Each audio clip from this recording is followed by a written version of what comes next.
కష్టపడి కాదు ఇష్టపడి చదివినప్పుడే విద్యార్థులు మంచి ఫలితాలు సాధించవచ్చు అని అంటారు. మరి ఇష్టపడి చదవడం ఎలా? మనకు ఈరోజు విద్యార్థుల యొక్క పరిస్థితిని ఒక్కసారి పరిశీలించినట్టయితే ఎగ్జాము క్వశ్చన్ పేపర్ ఎన్ని మార్కులకు ఇస్తున్నారు అంటే అందరూ 100 మార్కులకు అంటున్నారు. నిజానికి 160 మార్కులకు క్వశ్చన్ పేపర్ ఇస్తున్నారు.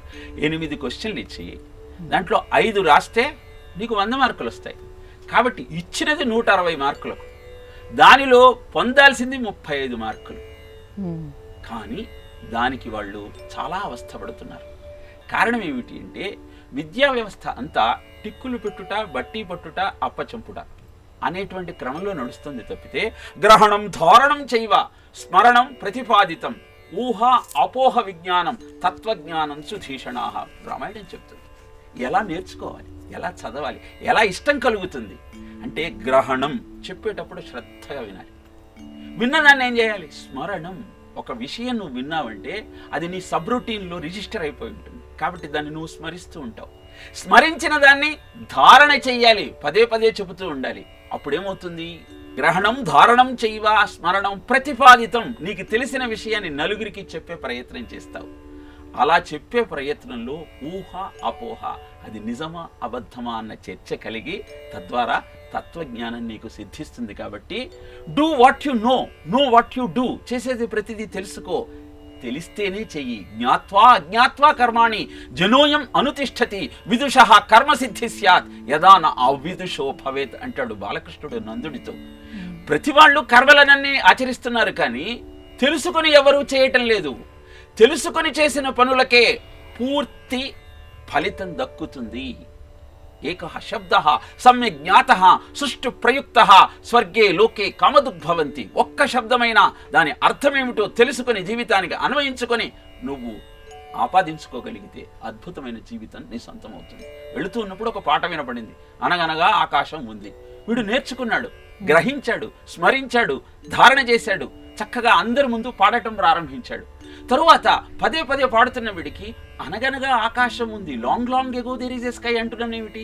కళ్ళ ముందు కనపడుతుంది. ఊహ అపోహ కాదు కాదు, అదిగదిగో ఆకాశం ఉంది అంటే ఇంకా బాగుంటుంది అనిపిస్తుంది. ఇలా గ్రహించి, స్మరించి, ధరించి, ప్రతిపాదించి విచక్షణతో ఏది నిజమో ఏది అబద్ధమో అని స్వయంగా నువ్వు తెలుసుకోగలిగినప్పుడు ఆ జ్ఞానం నీలో స్థిరంగా ఉంటుంది. నీతో పాటు నలుగురికి మార్గదర్శకం చేస్తుంది.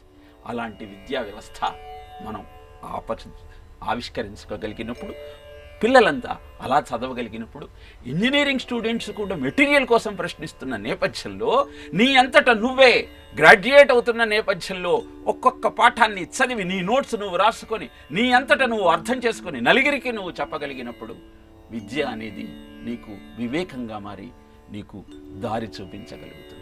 అలాంటి పఠనము, మననము, నితిధ్యాసము అని చెబుతుంది శాస్త్రం. మొట్టమొదట చదువు, దాన్ని స్మరించు, మననం చెయ్యి, తర్వాత చర్చించు నలుగురితో. అది జరిగినప్పుడు మాత్రమే అద్భుతమైన ఆనందం నీ సొంతం అవుతుంది. కానీ చాలా చోట్ల నేను గమనించింది ఏంటంటే, ఇతను బాగా అభ్యాసం చేసిన తర్వాత నలుగురితో చర్చిస్తే వాళ్ళకు కూడా అర్థమై ఎక్కువ మార్కులు వస్తాయన్న ఆలోచనతో తనలో తానే దాన్ని దాచుకునే ప్రయత్నం చేస్తున్నాడు. అదే అతనికి అవరోధమై అతనిని అధోగతి పాలు చేస్తుంది. కాబట్టి చర్చించు. వ్యయేకృతే వర్ధత ఏవ నిత్యం విద్యాధనం సర్వధన ప్రధానం. ఒకే ఒక విద్య ధనం నీకు ఖర్చు పెడుతున్న కొద్దీ పెరుగుతుంది. నభాతృభాజ్యం నచ భారకారి. నీకు భారం కాదు మొయ్యటానికి. 1 కోటి రూపాయలు ఉంటే మోసుకు వెళ్ళటం కష్టమేమో, కానీ కొన్ని వేల గ్రంథాలు చదివితే ఆ విజ్ఞానాన్ని నీతో తీసుకువెళ్ళటం నీకు ఏమాత్రం కష్టం కాదు. నీ అన్నదమ్ములు వచ్చి దాన్ని పంచుకుంటాను అని అనరు.